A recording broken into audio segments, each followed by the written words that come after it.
the nation is celebrating 21st anniversary of the victory in the Kargil war today. On July 26, 1999, Indian Armed Forces secured one of the most dramatic and hard-fought victories in history. Each year, India remembers its brave hearts on 26 July, celebrated as Kargil Vijay Divas. The country remembers the extreme valor, sacrifice and exemplary courage of Indian soldiers today.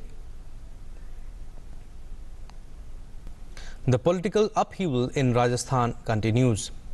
The state's political battle is caught between the Raj Bhavan, Speaker of the Legislative Assembly, the Rajasthan High Court and the Supreme Court. Chief Minister Ashok Gehlot is scheduled to meet the governor and submit a cabinet note seeking the convening of the assembly session at the earliest. The cabinet also took another decision to approach the president if the deadlock continued.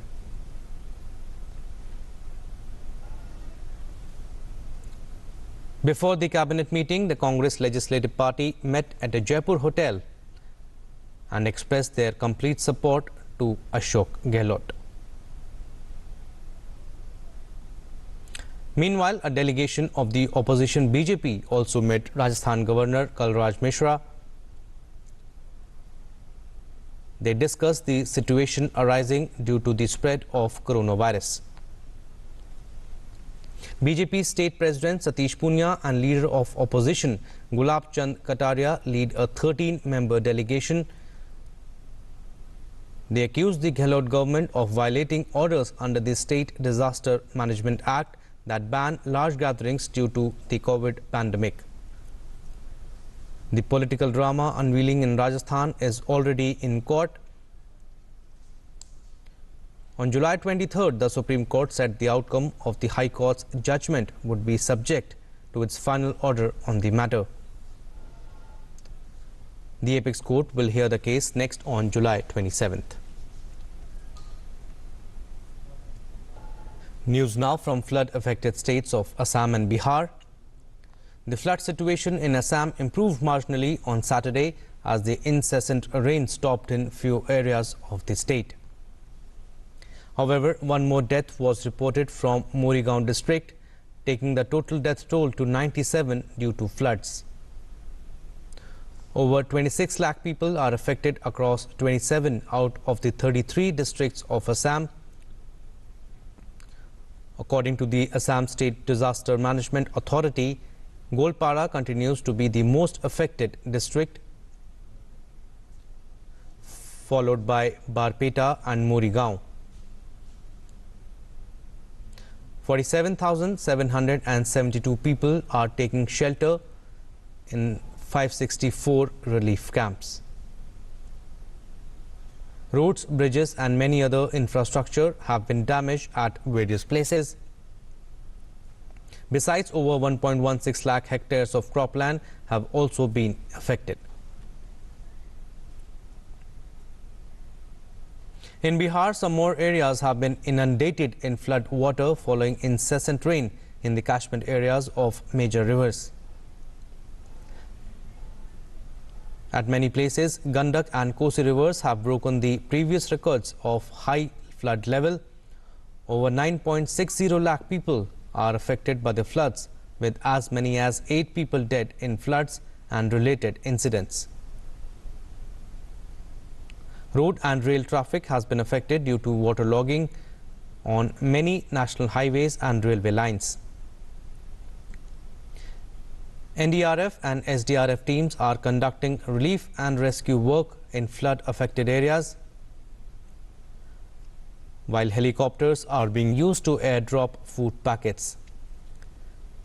According to the State Disaster Management Department, 271 community kitchens are being run in the affected areas for the flood victims.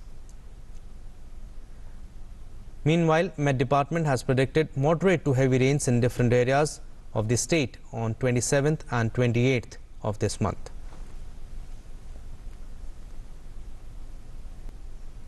Researchers at IIT Kharagpur have developed a new technology for low-cost COVID-19 tests using a portable device The test results can be made available in a customized smartphone application for dissemination within 1 hour without requiring manual interpretation. The first of its kind equipment will cost about Rs 2,000 if used at a pilot facility, while its usage in a large-scale commercial facility will further reduce the cost with increase in the production scale.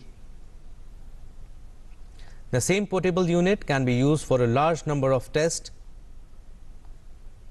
on mere replacement of the paper cartridge after each test, and the cost of test is Rs 400 per test.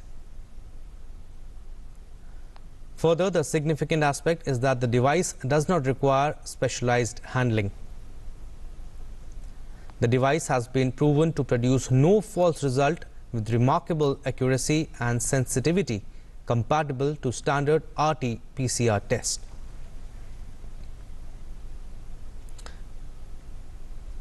Amid increasing cases of COVID-19, weekend lockdown is being observed in many states.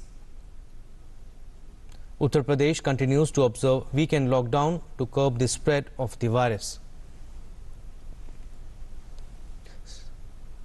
Streets wore a deserted look on Saturday as most shops and businesses were closed and public transport went off roads. Only essential services and emergency travel is being allowed during the strict lockdown. The officials had earlier said that restrictions will remain in place at least for July.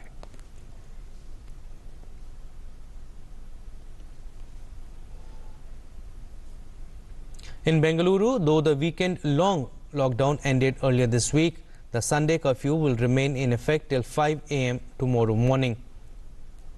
The state government has ordered Sunday curfew till August midweek. Only essential services and emergency travel would be allowed, and no passes would be issued, and anyone seen loitering in the street would be seriously dealt with.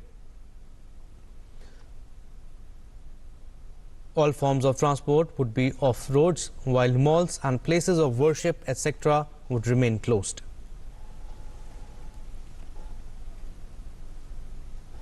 Tripura will go under 3-day total lockdown starting 5 a.m. tomorrow to break the chain of spreading coronavirus. Addressing people in a televised speech, Chief Minister Biplab Kumar Dev, he said coronavirus cases are increasing in Tripura, mainly among people who came from outside the state and those who came in close contact with them. He therefore stressed that this lockdown is necessary to remain prepared. The Health Department will conduct a house-to-house survey and antigen test of suspected patients during the lockdown. Currently, Tripura has a fatality rate of 0.29%.